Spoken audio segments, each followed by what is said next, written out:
I got dumped at a Christian camp 2 weeks before my birthday. While this is kind of ongoing for me and maybe this is rambly, I really need to get this off my chest. In May, I went to a Christian camp with my ex-boyfriend, who I will call Z. Before going up, Z and I had been fine. We dated for a year and 3 months. Our relationship wasn't perfect, but it was by far the healthiest relationship I've had. We rarely fought, and our fights were over stupid things like Minecraft. The day before his family drove us up, he had expressed how he even wanted to marry me in the future. When we got to camp, things were normal for the most part. On day 2 of the camp, we had a retreat of solitude, and right after that we had a group activity. At the group activity, we went around sharing how our retreat of solitude went with a group of our peers. Z went last. Z shared that he heard something from God he did not want to hear. Something in me had said, "This man is talking about us right now." When we had a break, I confronted Z. I asked him what he meant, and he got nervous and told me we should wait until after camp to talk. He also stated that he didn't think I would notice he was talking about us. I pressed him for more information. This is where he revealed that God told him that he is being called to a season of singleness and that we should not be together. He then broke up with me at camp. The whole week at camp, I was very distraught, especially because this was 2 weeks before my birthday. If I had a nickel for every time a boyfriend dumped me 2 weeks before my birthday, I would have 2 nickels. Weird, right? As the days went on in camp, I noticed that he was getting really close with a girl. Of course, this is a camp 5 hours away from where we live, and we are in close quarters. With nothing else to do, I decided to confront him about the girl he was getting close with. Mind you, he started this one day after we broke up. He told me there was nothing to worry about. He was equally as upset as me. Then he made a little comment that made my eyebrow raise up.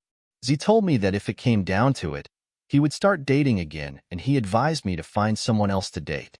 Now, for those of you who may not be Christian, in my perspective, if God is telling you to be single and break up with your partner, you are not thinking about dating 2 days after said breakup. For whatever reason, I left it at that and believed him. In a bunch of post-breakup conversations, he implied that he wanted to get back together with me, so I had no reason to distrust him. Some time passes, and after my birthday, our mutual friend pulls me aside and drops another bomb on me. While Z is expressing to me that this is a major loss to him, he's been talking with the girl from camp. He has told a bunch of our mutual friends that he does not want to get back together with me, and that he wants to pursue this girl from camp. This is where our second confrontation happens. In this conversation, he tried to make the excuse that he's not actively pursuing her. But he doesn't fail to mention that if God gave the green light, he wouldn't mind pursuing her.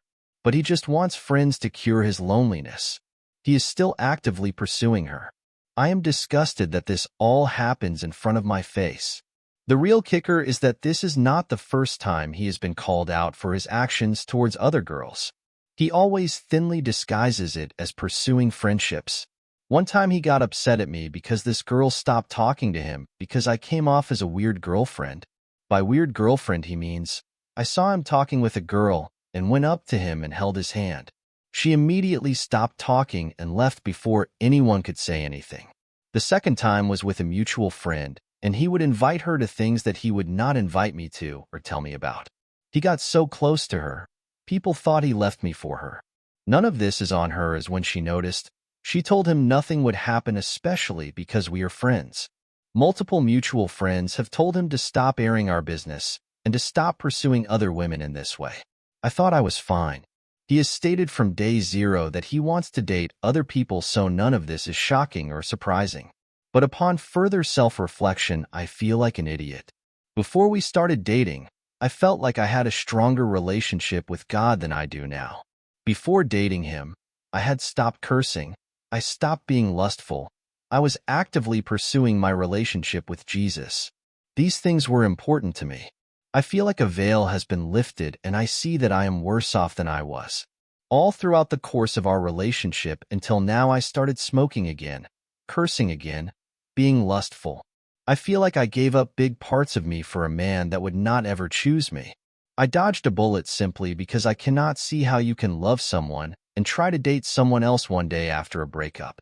but I realize that I am left in shambles. I grieve because this person I would have married is not the person I thought he was. And truthfully, I want the best for him, but I have to reconcile with the fact that he did not make me better. I also have to come to terms that this is not what love looks like. At the same time, I am better off. I have been called to freedom, and I am not tied to him through marriage or through kids. This is a blessing. I want to keep a positive outlook, especially because I am not going to stop seeing him. He is part of our friend group now, and we serve together. Sometimes keeping that positive outlook is hard. It is hard to see him try to pursue happiness with someone else after he hurt me in this way. Rationally, I want to just be over him, but it is difficult because this still hurts. Thank you for reading, and sorry this was really long.